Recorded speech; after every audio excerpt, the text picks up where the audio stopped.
नमस्कार दोस्तों, एक बार फिर से स्वागत है आप सभी का हमारे चैनल पर, जहां आज की इस वीडियो में हम आपको बताने वाले हैं विंटर वॉर की पूरी कहानी। तो वीडियो को एंड तक जरूर देखिए ताकि आप कुछ मिस ना करें। 80 साल पहले सेकेंड वर्ल्ड वॉर का दौर था। उस समय सोवियत संघ को हिटलर के खिलाफ जर्मनी पर हमला करना था। रास्ता फिनलैंड से होकर जाता था। रूस ने फिनलैंड से रास्ता मांगा, लेकिन फिनलैंड ने रूस से अपनी पुरानी रंजिश के चलते रास्ता देने से इनकार कर दिया। इस पर रूस ने फिनलैंड पर चढ़ाई कर दी। 1939 में फिनलैंड और सोवियत संघ के बीच हुए इस युद्ध को विंटर वॉर के नाम से जाना जाता है। इस युद्ध में फिनलैंड के आम लोगों की गुरिल्ला सेना ने मिसाल कायम की थी। दोस्तों, आप सोच रहे होंगे कि गुरिल्ला सेना क्या है, तो इस वीडियो में ऐसे ही बने रहे, धीरे धीरे आपको सब कुछ पता लग जाएगा। पोलैंड और बैटलिक देशों ने भी आगे चलकर ये मॉडल अडॉप्ट किया। क्या है फिनलैंड का guerrilla model? Fins guerrilla model के मुताबिक दुश्मन देश की फौज को अपने देश की सीमाओं के भीतर आने से रोकना नहीं, बल्कि उनका इंतजार करना है। जैसे ही उनके टैंकों का आगे बढ़ना रुके,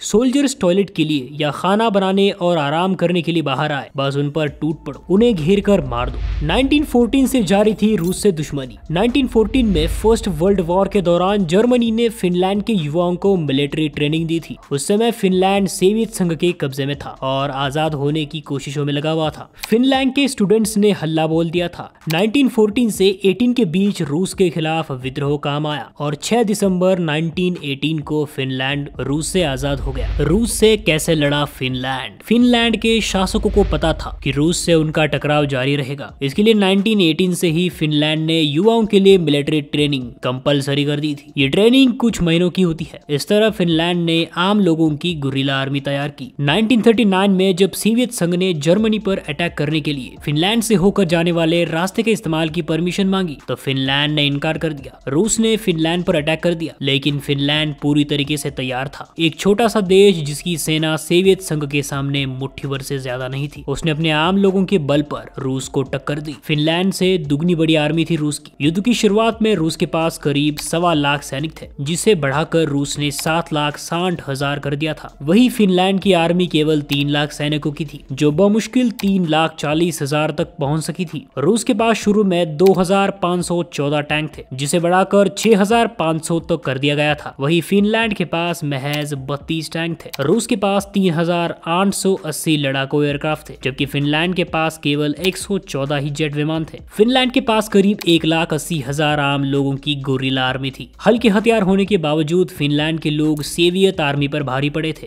वजह यह थी कि सेना ने पहले से पोजीशन लेकर अटैकिंग मोड में काम किया था। सोवियत सेना की तैयारी आर्मी से लड़ने की थी, उसे इस गुरिल्ला आर्मी की ताकत का अंदाजा नहीं था। इस तरह फिनलैंड ने 3 महीने तक सोवियत संघ की रेड आर्मी से टक्कर ली। इसके बाद सोवियत संघ और फिनलैंड के बीच समझौता हुआ और ये युद्ध खत्म हो सका। यूक्रेन के प्रेसिडेंट जेलेंस्की कहा चूके रूस के खिलाफ यूक्रेन की जंग 1939 के फिनलैंड सोवियत संघ युद्ध से कम नहीं कही जा सकती। इस युद्ध में भी प्रेसिडेंट व्लादिमीर जेलेंस्की ने आम लोगों से ही हथियार उठाने की अपील की थी और लगभग 2 लाख लोग सिविल डिफेंस से जुड़ भी चुके हैं। लोगों की AK-47 जेवलिन जैसी हथियार उठाए तस्वीरें भी सोशल मीडिया पर जमकर शेयर हुई। जेलेंस्की को विदेशी नागरिकों से भी यूक्रेन के लिए लड़ने की अपील करनी पड़ी। कई विदेशी नागरिक भी गुरिल्ला आर्मी में शामिल हो चुके थे। 3 मार्च को घमासान लड़ाई में बेलारूस के एक नागरिक लिथविन की मौत भी हो चुकी थी। फिनलैंड और यूक्रेन की तैयारी में यही फर्क है कि यूक्रेन ने फिनलैंड जैसी तैयारी नहीं की, जबकि यूक्रेन को भी कई सालों से पता था कि वो रूस की आंखों में खटक रहा है। बिना ट्रेनिंग के सिविलियंस को बंदूक थमाना अजीब है। American military strategist Edward N Luttwak के मुताबिक यूक्रेन में रूस के अटैक का खतरा कई साल से था। जेलेंस्की अगर इसकी तैयारी करते तो ज्यादा नुकसान नहीं होता। उन्हें फिनलैंड के मॉडल को अपनाना चाहिए था। वहाँ आम नागरिक एक एडल्ट होने के बाद उसे एक शॉर्ट मगर इंटेंस मिलिट्री ट्रेनिंग दी जाती है। हल्के हथियार चलाने और युद्ध के समय अगर शत्रु सेना देश में घुस जाए तो उसके खिलाफ लड़ने की ट्रेनिंग दी जाती है। लुटवर्क कहते हैं कि फिनलैंड में ये सेना रिजर्व आर्मी की तरह हमेशा तैयार रहती है। युद्ध की रणनीति से वे बिल्कुल बेखबर नहीं होते। यूक्रेन में इसके बिल्कुल विपरीत लोग देश की खातिर मर मिटने को तैयार तो है, लेकिन वे युद्ध रणनीति से बिल्कुल अनजान है। फिनलैंड की तुलना में दुश्मन सेना का मुकाबला करने की काबिलियत उनमें कम है। काश यूक्रेन ने आम लोगों की गुरिल्ला आर्मी पहले से तैयार कर ली होती तो शायद आज जंग की तस्वीर कुछ और होती। दोस्तों, ये थी कहानी विंटर वॉर की। आज इस वीडियो में बस इतना ही। जल्दी लौटेंगे एक बहुत ही इंफॉर्मेटिव वीडियो के साथ। तब तक के लिए इस वीडियो को लाइक करें, चैनल को सब्सक्राइब करें ताकि वीडियो की अपडेट सबसे पहले आपको मिले। और हाँ, हमें कमेंट करके जरूर बताएं कि आपको ये वीडियो कैसी लगी।